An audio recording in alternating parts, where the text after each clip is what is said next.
अस्सलाम वालेकुम फ्रेंड्स। कहानी है बंदर और सेब की। एक जंगल में बंदरों का एक गोल रहता था। उस जंगल में चूंकि बहुत ज़्यादा तादाद में फल वग़ैरह उगते थे, वो इसलिए सब बंदर बहुत इत्मीनान और खुशी से रहते थे। एक दिन ऐसा हुआ कि एक साइंसदान अपनी बेटी के साथ उसी जंगल में रिसर्च के लिए आया। खैमा नस्ब करने के बाद साइंसदान तो पौधों के सैंपल इकट्ठे करने निकल खड़ा हुआ, मगर वो लड़की इस खैमे की तज़ीनो आराइश के लिए पीछे रह गई। उसने पहले ज़मीन पर एक पुराना कालीन बिछाया, पर उस कालीन पर बिस्तर लगाए।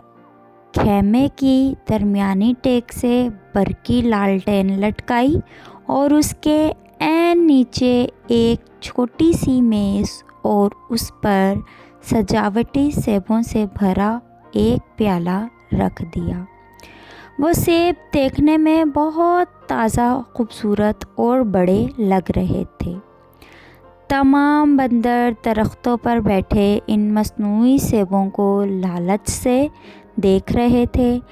लड़की खैमे के सामने की जगह साफ़ करने के लिए ज़रा बाहर निकली तो एक बंदर ने तेज़ी से झपट्टा मारा और एक मस्नूई सेब उठा लिया, और ऐन उसी वक्त लड़की की नज़र भी उस पर पड़ गई।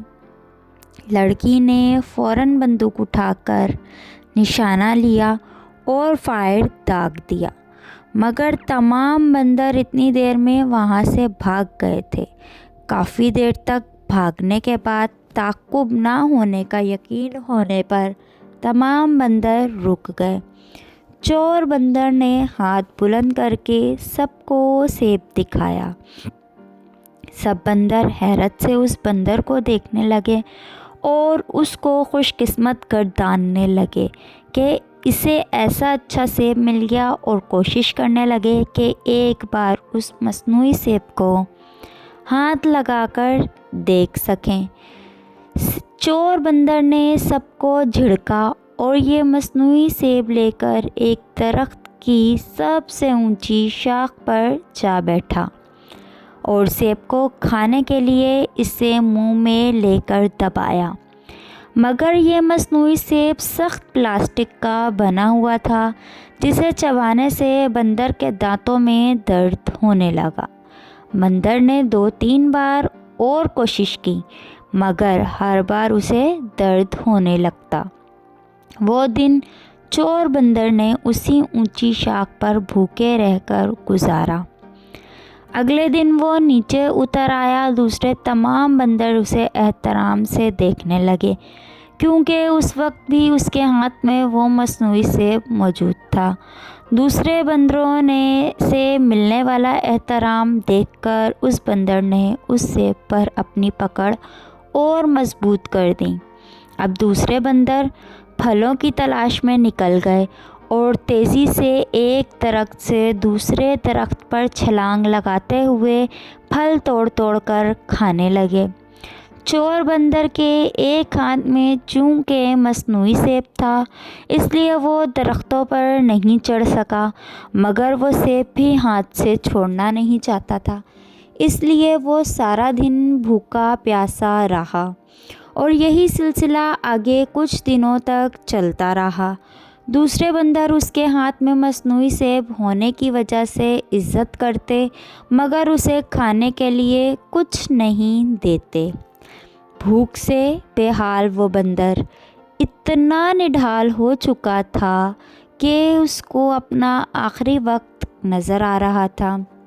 उसने एक बार फिर इस सेब को खाने की कोशिश की, मगर इस बार भी नतीजा मुख्तलिफ ना था। उसके दांत इस मर्तबा भी दर्द कर रहे थे।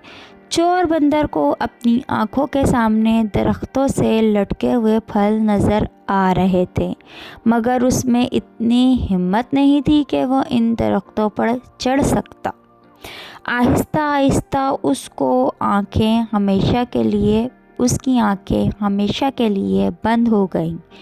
جان نکلتے ہی اس کی گرفت مصنوعی سیب پر ڈھیلی ہو گئی اور وہ مصنوعی سیب اس کے ہاتھ سے نکل کر لڑکھ گیا۔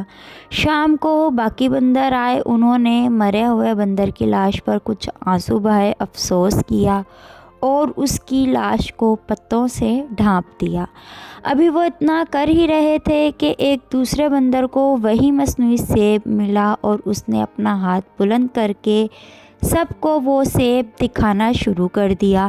دنیا کی مثال بھی اس پلاسٹک کے سیب کی طرح ہے، اس سے حاصل کچھ نہیں ہوتا، جبکہ اس کو دیکھنے والے اس سے متاثر ہو رہے ہوتے ہیں اور دنیا کو ہاتھ میں رکھنے کا دعوے دار بالآخر خالی ہاتھ لا حاصل اس دنیا سے چلا جاتا ہے اور اس کی دنیا پر کوئی اور قابض ہو جاتا ہے۔ جھوٹا دکھاوا انسان کو پہلے تھک دیتا ہے، پھر مار ڈالتا ہے۔